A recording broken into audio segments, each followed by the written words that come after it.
என்ன போது மகத் போராட்ட நாள் குறித்தும் உலக தண்ணீர் நாள் குறித்துமான இந்த கருத்தரங்கத்திற்கு தலைமையேற்று வழிநடத்தி கொண்டிருக்கிற ஐயா தேனரசன் அவர்களே, இந்நிகழ்வை ஒருங்கிணைத்து மிக சிறப்பாக ஒருங்கமைத்திருக்கிற புத்த தம்ம சங்கத்தை சார்ந்த தோழர் போதி பகவன் அவர்களே, இங்கு சிறப்பான முறையில் கூடியுள்ள தோழர்களே, எனக்கு முன்பாக இங்கு அறிமுக உரை நிகழ்த்தியும் அமர்ந்திருக்கிற இயற்கை வேளாண் ஆறுமுகம் அவர்களே, தொழிலாளர்களும் இந்திய அரசும்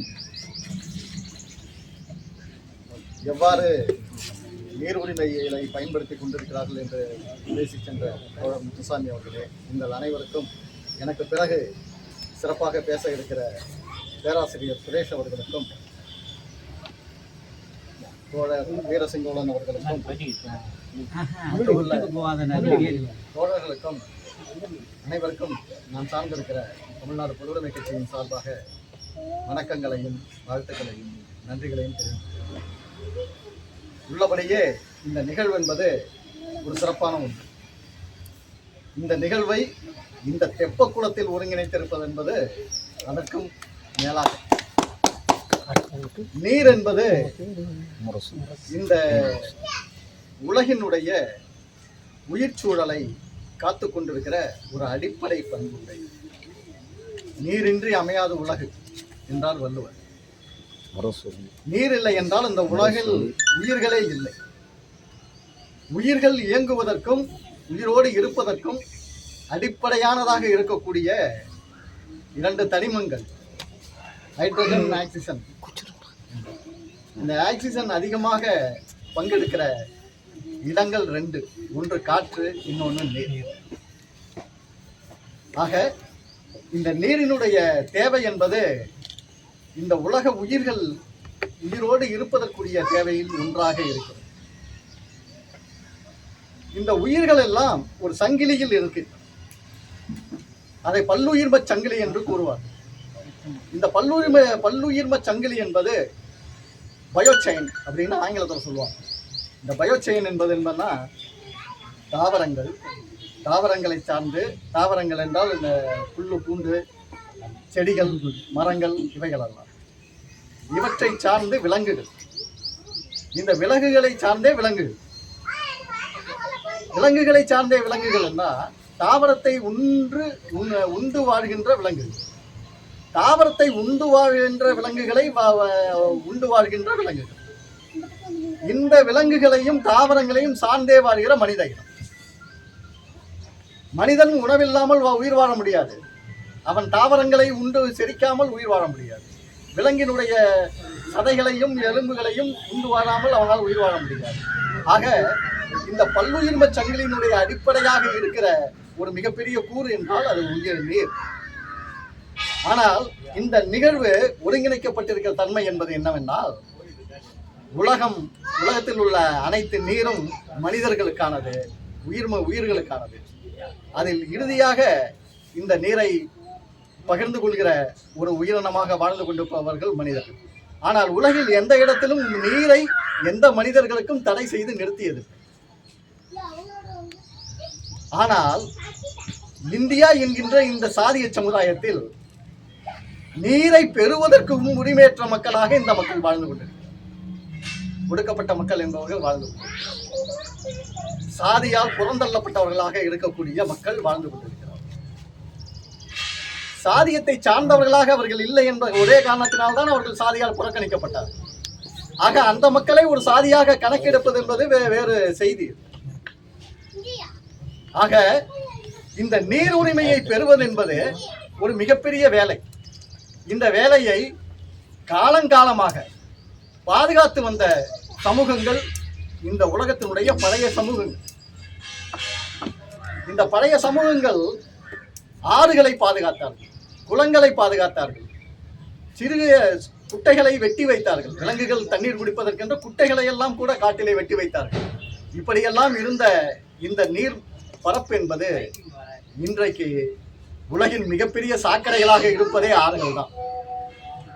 அந்த அளவிற்கு தொழிற்சாலைகளினுடைய பெருக்கமும் மனித குலத்தினுடைய வாழ்வியல் தேவைகளினுடைய பெரும் நாட்டமும் இந்த நீர்ப்பரப்புகளை குப்பை மேடுகளாகவும் கழிவு நீர் தேக்கங்களாகவும் மாற்றி வைத்திருக்கிறது.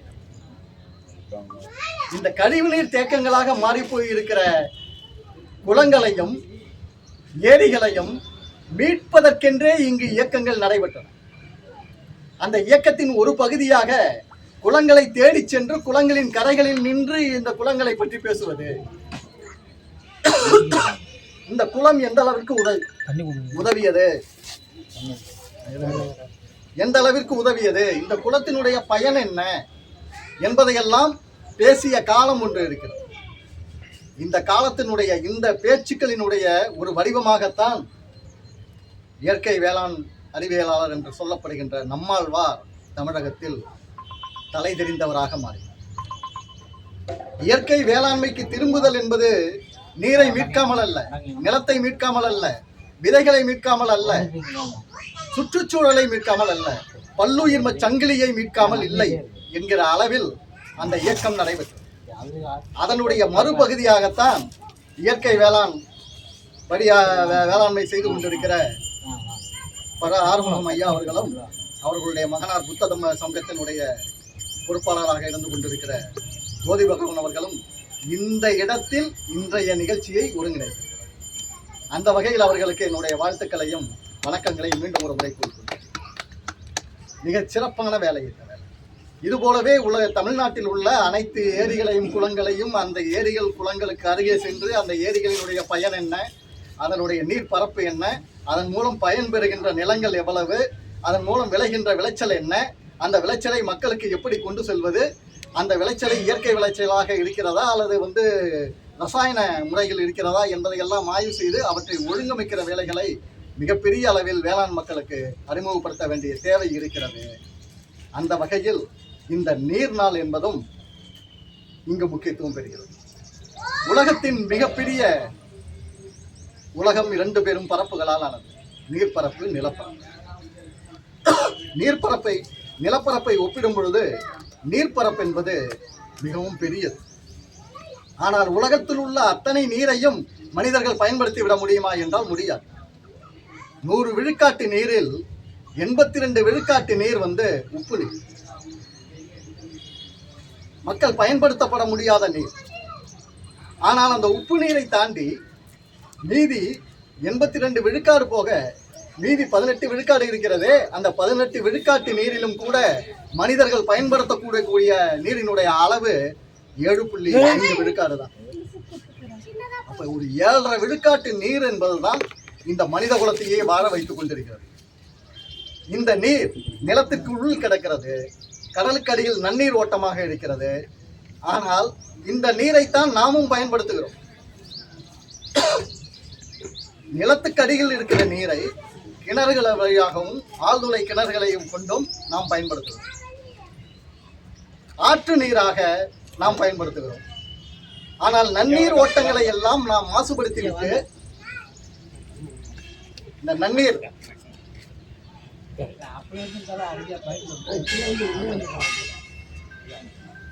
நன்னீரை நமக்கு தருகின்ற அடிப்படையான ஆறுகள், குளங்கள், ஏரிகள் இவற்றையெல்லாம் நாம் மாசுபடுத்தி அவற்றை குப்பை கிடங்களாக மாற்றிவிட்டால் நாம் கடல் நீரிலிருந்து கடல் நீரை தூய்மைப்படுத்தி மீண்டும் நீராக மாற்ற முடியுமா என்கின்ற அறிவியல் பார்வைக்கு செல்ல வேண்டிய தேவைக்கு இன்னைக்கு உலகம் தள்ளப்பட்டது. அந்த நிலையில் ஆழ்துளை கிணறுகளின் மூலமாக இந்த மண் என்பது என்னவாக மாறி இருக்கிறது என்றால், ஒரு 10 செங்கல்ல அடிக்கிட்டு நீங்க 2 செங்கல்ல புடுங்கினீங்கன்னா என்ன ஆகும்? ஒரு 10 செங்கல்ல ஒன்று மேல ஒன்று அடுக்கி வச்சுட்டு ஒரு 2 செங்கல்ல இடையில புடுங்கினீங்கன்னா என்ன ஆகும்? நிலம் அப்படியே அந்த கற்கள் அப்படியே உட்காரும். அதுபோல இந்த நிலம் என்பது நிலத்தடி நீரை ஆழ்துளை மோட்டார்களை வைத்துக் கொண்டு, அது என்ன சொல்லுவாங்க, சப்மர்ஜிபிள் மோட்டார்னு சொல்லுவாங்க. ஆமா, கீழே போய் அந்த மோட்டர் வேலை செஞ்சு தண்ணியை இழுத்து மேல வெளியே விடும். ஆக அந்த அளவுல புடுங்கும் போது என்ன ஆகுதுன்னா அந்த இடம் காலி ஆகுது. அந்த இடம் காலி ஆனவனா நிலம் உட்கார்றது மட்டும் இல்ல, அந்த இடத்தினுடைய காலி இடத்திற்கு கடல் நீர் பரப்பு உள்ள வருது. இதனால மிகப்பெரிய அளவில் விளை நிலங்கள் எல்லாம் உவர் நிலங்களாக மாறிக்கொள்கிறது. ஆக இப்படியெல்லாம் இந்த நீரினுடைய சிக்கலோடு இந்த வாழ்க்கை சிக்கல் என்பது இருக்கிறது. இப்போது இருக்கிற நன்னீரை பாதுகாப்பதற்கான இயக்கம் என்பது இன்றைக்கு சர்வதேச அளவில் நடந்துருக்கு. 7.5 விழுக்காட்டு நீருக்காக ஒரு உலகப் போரை கூட வருவதற்கான வாய்ப்புகள் இருக்கு. இன்றைக்கு உலகம் நேரடியாக பார்த்து கொண்டிருக்கிறது. பெட்ரோலுக்காக மிகப்பெரிய சண்டைகளை நடந்து கொண்டிருக்கிறது. இன்று ஈரானுக்கும் அமெரிக்காவுக்கும் இடையில் ஏற்பட்டிருக்கிற போர் எண்ணெய்க்காக நடத்தப்படுகிற போர். ஏற்கனவே ஈராக்கு, சவுதி அரேபியா இவற்றையெல்லாம் கூட அமெரிக்கா கையகப்படுத்துவதற்கான முயன்ற முயற்சிகள் எல்லாமும் கூட எண்ணெய்க்காக நடைபெற்ற சண்டைகள் தான். இது போலவே தான் நாளை நீருக்காக நடைபெறுகிற சண்டைகள் கூட ஒன்று வரலாம் என அரசியல் அறிஞர்கள் கூறிக்கொண்டிருக்கிறார்கள். அந்த வகையில் இந்த நீரை பாதுகாக்க வேண்டும். இந்த நீரை அருந்த முடியாமல் மறுக்கப்பட்டிருக்கிற மக்களினுடைய உரிமைகளை மீட்டெடுப்பதற்கு அதற்கான போராட்டங்களை நடத்திய தலைவர்களை மக்களிடம் மீண்டும் கொண்டு செல்ல வேண்டும். நீர் உரிமையை பாதுகாக்க வேண்டும். இந்த புத்தம் இருக்கிறதே, இந்த நிகழ்ச்சியை ஒருங்கமைத்திருக்கிற இந்த புத்தம் கூட ஒரு நீர் பிரச்சனையில உருவானதுதான். ரோகிணி ஆற்று நீரை லிச்சாவியர்களுக்கும் கோலியர்களுக்கும் இடையிலான உறவுல யார் பயன்படுத்துவது, உண்மையில் அந்த மக்களுக்கு அதுல உரிமை இருக்கா என்கின்ற ஒரு பிரச்சனை எழுந்தபோதுதான் விவசாயத்திற்காக பயன்படுத்தப்படுகின்ற நீரை நாம் தடுக்கக்கூடாது,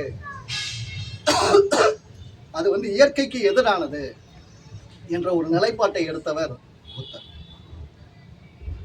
ஆனால் அவருடைய விளக்கங்களும் அவருடைய கோரிக்கைகளும் ஏற்கப்படாமல் போகவே நான் இந்த பதவியிலிருந்து வெளியேறுகிறேன், இந்த சங்கத்தை விட்டு வெளியேறுகிறேன் என்று அந்த சங்கத்தை விட்டு வெளியேறி சென்று பின்னர் தான் அவர் புத்த மதத்தை உருவாக்குவதற்காக, உலகில் சமத்துவத்தை படைப்பதற்காக, உலகில் சமன்மை, எல்லோருக்கும் எல்லாமும் உரிமை உண்டு, எல்லோருக்கும் எல்லாமும் கிடைக்க வேண்டும், அந்த வகையில் அனைவரையும் சமமாக மதிக்கக்கூடிய ஒரு தத்துவத்தை உருவாக்க வேண்டும் என்கிற நிலையில் புத்த தம்மத்தை உருவாக்கினார்.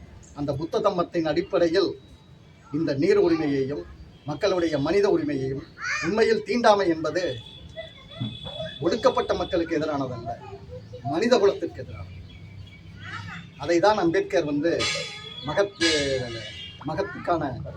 மகத் குலத்தில் போய் இறங்கி நீர் அருந்திவிட்டு அவர் சொன்னது என்னன்னா, நாம் தடுக்கப்பட்டிருக்கிறோம் என்பதற்காக இந்த நீரை நாம் அருந்தவில்லை, நீரை குடிக்க வேண்டும் என்கின்ற தேவையில் மட்டுமே நாம் இந்த நீரை அருந்தல, இது மனித குலத்தால் மனிதர்களுக்கு தடை செய்யப்பட்டு நிறுத்தப்பட்டிருக்கிறது, இந்த மனித உரிமை மீறல் உலகத்திற்கு தெரிய வேண்டும் என்பதற்காக நாம் நீர் அருந்துகிறோம் என்றார். அந்த வகையில் மனிதர்களினுடைய உரிமை பெயராக இருக்கிற நீரை மீட்பதில் நாம் இயற்கை வேளாண்மைகளை நோக்கி நகர்வோம், சுற்றுப்புறங்களை பாதுகாப்போம். நீரினுடைய தேக்க மையங்களாக இருக்கிற ஏரி, குளம், ஆறுகள் இவற்றை மீண்டும் தூய்மைப்படுத்துவதற்காக, மீண்டும் நன்னீர் மையங்களாக அவை வாழ்வதற்கான வாய்ப்புகளை உருவாக்குவதற்கும் பல்வேறு வகையில் மக்களோடு இணைந்து வேலை செய்ய வேண்டும். அதற்கு இத்தகைய நிகழ்ச்சிகள் பயன்பட வேண்டும். இந்த நிகழ்ச்சிகளினுடைய தேவைகளை மக்களுக்கு எடுத்து சொல்ல வேண்டும். அதன் வழியாக ஒவ்வொரு ஏரிகளையும் தேடி சென்று அவற்றை பாதுகாக்கிற மக்கள் இயக்கங்களை கட்ட வேண்டும் என்று கூறி வாய்ப்புக்கு நன்றி கூறி விடைபெறுகிறேன். நன்றி.